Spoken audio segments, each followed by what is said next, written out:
On ne doit pas faire semblant avec la révolution progressiste et populaire. Ou bien on est là, ou bien on n'est pas là. Si on est là, on travaille. Si on n'est pas là, on tire en place. On n'est pas là pour hésiter. On n'est pas là pour faire semblant. On n'est pas là pour être hypocrite. Ou bien on est là, ou bien on n'est pas là. On ne peut pas faire semblant avec des gens. Depuis quand on a fait semblant, et puis on a eu de bons résultats. On peut avoir des résultats en faisant semblant. Depuis un bon moment, depuis la nuit du temps, on a fait semblant dans ce pays-là. On a fait semblant de travailler. On a fait semblant d'aimer le pays. On a fait semblant de servir le pays. Voilà ce qu'on en est. Donc, arrêtons de faire semblant. Ou bien tu es là, ou bien tu n'es pas là. Hey, si tu doutes là, on te change. On te remplace. Parce que tu n'es pas le seul. On veut avancer. On peut avancer avec des gens qui doutent. Il faut qu'on avance avec des gens qui ont un esprit gagnant. Avec des gens qui sont convaincus. Si tu n'es pas convaincu, tu n'es pas même sur le nonchalant, tu seras lent. Donc, encore une fois, on n'hésite pas. Ça, c'est un message, c'est un avertissement pour ceux qui hésitent.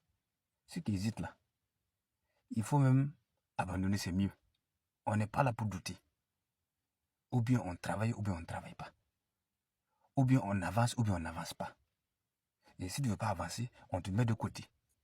Parce qu'on sait que tout le monde ne peut pas avoir le même rythme au même moment.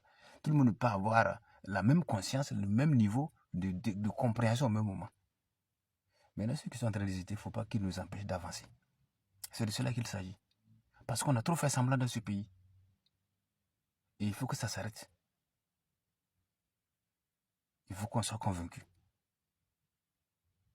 Tout le monde sait que la révolution veut nous amener à un niveau de développement supérieur, jamais égalé. Mais on ne peut pas faire ça avec de la nonchalance. Quand tu vois souvent des gens marcher même là, vraiment, tu te demandes est-ce qu'ils ont compris ce que c'est que la révolution? Oui. Est-ce qu'ils ont compris? Parce que la révolution doit se sentir même dans les pas. Sa manière de marcher, ça doit être rapide. Soulever bien les pieds. On doit sentir que tu as un objectif dans la tête. Tu as envie de faire quelque chose pour la révolution. Mais aïe, il y a des gens, quand on les voit, on ne sent rien. La révolution a besoin d'animateurs, d'enthousiasme, de joie, de vigueur. Mais les gens... Donc il faut que les gens comprennent ce que c'est que la révolution. Une révolution là, c'est un bouleversement total. C'est un changement, c'est un bouleversement. C'est-à-dire toi-même ton corps doit savoir que c'est pas normal. C'est-à-dire que tu dois travailler jusqu'à ce que toi-même ton corps sente que ça c'est pas une situation normale. Ton corps doit sentir ça. Tant que ton corps ne sent pas ça là, c'est que tu n'as pas encore compris ce que c'est que la révolution. C'est que tu n'es pas encore engagé dans la dynamique de la révolution. Parce que ta sueur doit couler, ton corps doit sentir que c'est une révolution. Ça, c'est pas une situation normale. Il faut faire ça pour garantir un avenir meilleur à nos enfants et à nos petits-enfants, ce qui est très important. Alors, on n'hésite pas. Tout le monde sait là où la révolution veut nous envoyer. Il faut avancer avec la révolution. Que chacun fasse ce qu'il peut. Parce que personne ne peut construire le pays seul. C'est avec la contribution des uns et des autres, des dignes fils et filles du pays, qu'on avance. Que chacun fasse ce qu'il peut, sans hésiter, sans douter, parce que il est vrai que quand on sème, il faut attendre 3 mois pour récolter. Mais ce qu'on sème dans la révolution aujourd'hui là, on voit déjà les résultats, mais les vrais résultats qui seront vraiment palpables, qui vont vraiment nous enjailler là, c'est des résultats qu'on va voir dans 5 ans, dans 7 ans. Et ça serait intéressant pour tous. On ne fait pas semblant. Même dans la vie de tous les jours, c'est comme ça. Même si tu es avec ta femme au lit, tu fais semblant, on dirait que tu veux faire, on dirait que tu vas faire là. Elle va te pousser sur le lit, tu vas aller tomber. Oui, mais elle n'a pas le temps à perdre. Elle va te pousser, tu vas aller tomber. Donc, partout, dans tout le domaine possible là, il n'y a pas de semblant qui tienne. Ou bien tu fais, ou bien tu ne fais pas. Ou bien tu es là, ou bien tu n'es pas là. C'est de cela qu'il s'agit. Respect à vous. C'est Tunkalo.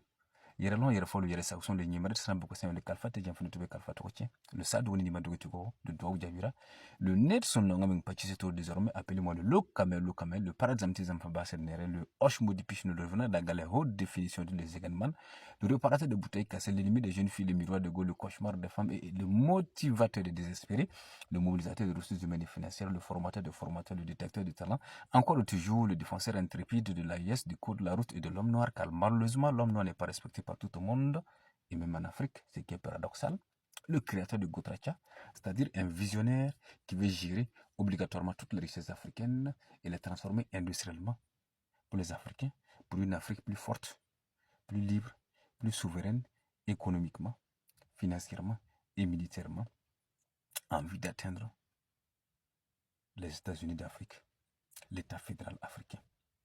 C'est ça la mission du gotrachianisme, le respect de l'homme noir. Peace and love, que l'esprit gotrachianique vous habite éternellement.